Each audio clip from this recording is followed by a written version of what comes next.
வந்து போடுறது வழக்கமாக இருக்கும். எல்லாம் போட்டுக்கிறாங்க. நீங்கள் வந்து ஆனால் அந்த மாதிரியான வாசனைகள் எதுவுமே வரலன்னு சொல்லிட்டு அப்போதைக்கு மக்கள் சொல்கிறாங்க சார். சொல்லியிருக்காங்க. நீ தானே அன்றைக்கி இந்த பவுடர் போட்டாங்கன்னு சொன்னாங்க சார். ப்ளீச்சிங் பவுடர் ரேட்டு என்ன தெரியுமா? தெரியல சார்.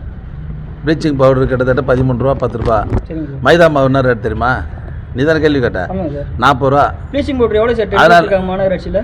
எது ப்ளீச்சிங் பவுடர் எவ்வளோ சார் டென்ட் விட்டுருக்காங்க? எந்தெந்த ஊருக்கு எவ்வளோ தேவையோ அந்த அளவுக்கு விட்டுருக்காங்க. 15 ரூபாய்க்கு ஏன் சார் 55 ரூபாய்க்கு அப்புறம் டென்ட் விட்டுருக்காங்க?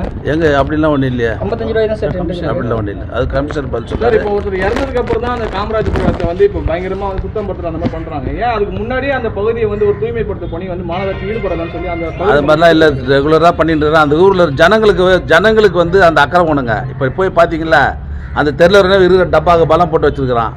நீங்க போய் பார்த்த இடத்துலயே கழிவுநீர் ஓடையெல்லாம் வந்து தூர் வராம அப்படியே இருக்கிறது நீங்களே சொல்லியிருக்கீங்க. இப்ப மக்கள் மேல குற்றம் சாட்டுறீங்க. அப்ப மாநகராட்சி மேல நாங்க என்ன குற்றம் சாட்டுறோம்? அப்படியே வச்சிருக்காங்க. நீங்க தான் சார் சொல்றீங்க. இப்போ மக்கள் மேலே தப்பு இருக்குது இல்ல? ஆமாங்க சார். இப்ப மாநகராட்சி மேலேயும் அந்த கழிவுநீர் ஓடைகள்லாம் தூர் வராம இருக்குல்ல சார், அதுக்கு என்ன சார் பதில்? நல்ல தூர் வாரி தான் இருக்கிறோம்.